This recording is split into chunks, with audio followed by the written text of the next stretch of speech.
E aí, pessoal, quem tá falando é o Rodrigo Lima e hoje eu vou falar sobre padrões de projeto ou design patterns, mais especificamente sobre um deles, que é o strategy pattern, ou padrão estratégia, você pode ver assim também por aí. Mas primeiro vamos entender um pouco mais o que é um design pattern.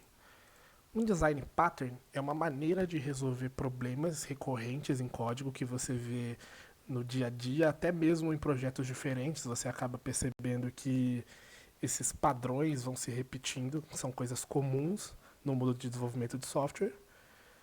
E eles são divididos em três tipos: os criacionais, os estruturais e os comportamentais.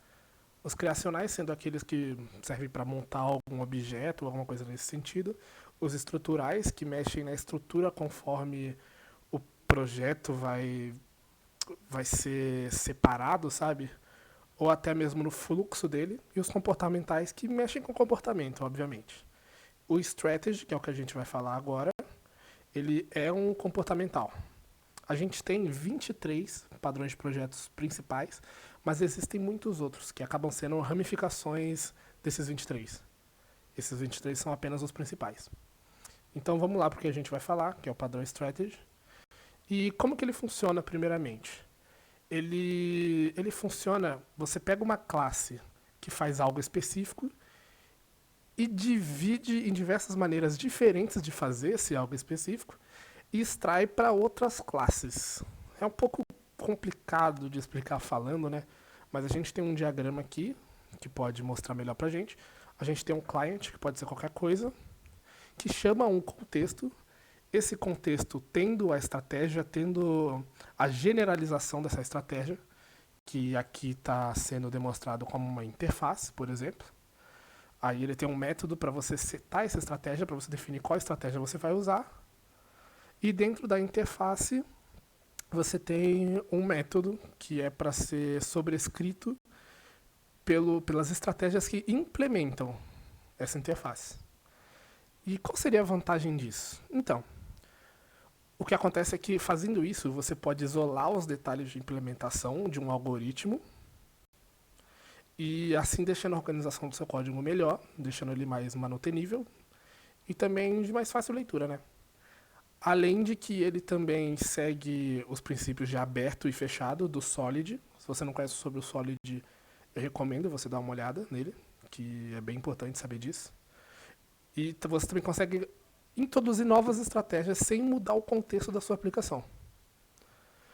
E de desvantagem, se você só tem alguns pares de algoritmos e eles geralmente não mudam, aí não tem tanto sentido você usar esse padrão, porque não vai ter um motivo para você deixar o programa mais complicado, com mais classes, sendo que você sabe que ele não vai precisar de muita alteração, né? Mas beleza. Falar é muito complicado, né? Falar é muito fácil. Vamos tentar demonstrar na prática aqui. Então, tá bom. O ventinho travado, mas tudo bem. Eu vou criar uma interface chamado faz algo. Beleza, vou criar um método para essa interface. Public. Não vou retornar nada. Faz algo de maneira específica. Tá bom. Aí eu vou criar outra classe chamada faz algo de maneira X. Esse faz algo de maneira X, ele vai implementar dessa interface que a gente acabou de criar. Então, a gente vai sobrescrever esse método e colocar fazendo algo de maneira X. Aí vamos criar mais uma. Faz algo de maneira Y. E vou implementar. A interface faz algo. Assim, sobrescrevendo o seu método. Eu pego aqui, dou um Ctrl+C, Ctrl+V, fazendo algo de maneira Y. E vou criar só mais uma. Faz algo de maneira Z. Assim, implementando a interface faz algo, sobrescrevendo o seu método novamente e fazendo algo de maneira Z. Beleza. Vou criar um modelo, vou chamar de fazedor de algo. Aqui a gente entra com uma composição, ele vai ter um faz algo. Vou criar um construtor. Vou criar um set para a gente definir essa estratégia. E um método para fazer algo, que vai chamar o método que a gente está utilizando. Beleza, eu vou criar uma classe de teste. Criar um método main. Vou criar um fazedor de algo.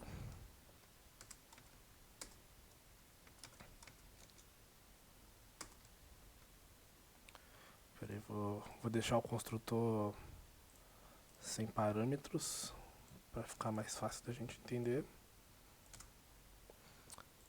Beleza, criei um fazedor de algo.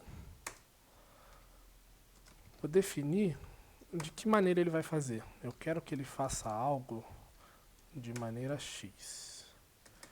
Então, se eu chamar o método fazedor de algo faz algo,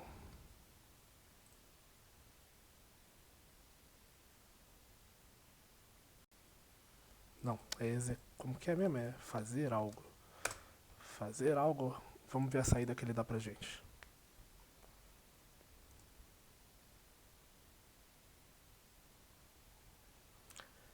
Aqui é meio devagar assim mesmo, né? Mas tudo bem. Ele faz algo de maneira X. Eu posso trocar o jeito que eu quero que ele faça. Agora eu quero que ele faça de maneira Y.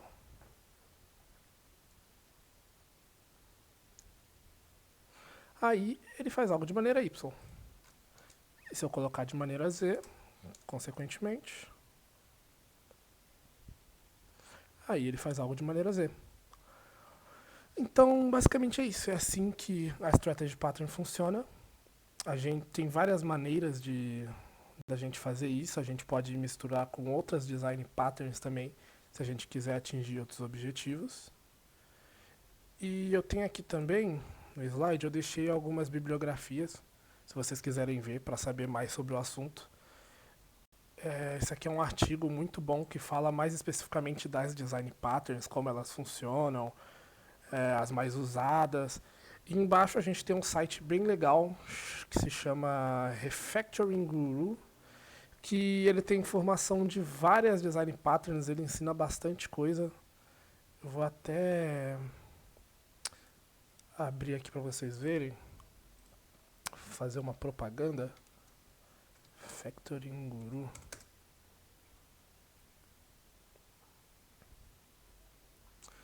Lá ele fala bastante sobre os padrões de projetos, é um site que eu particularmente gosto bastante.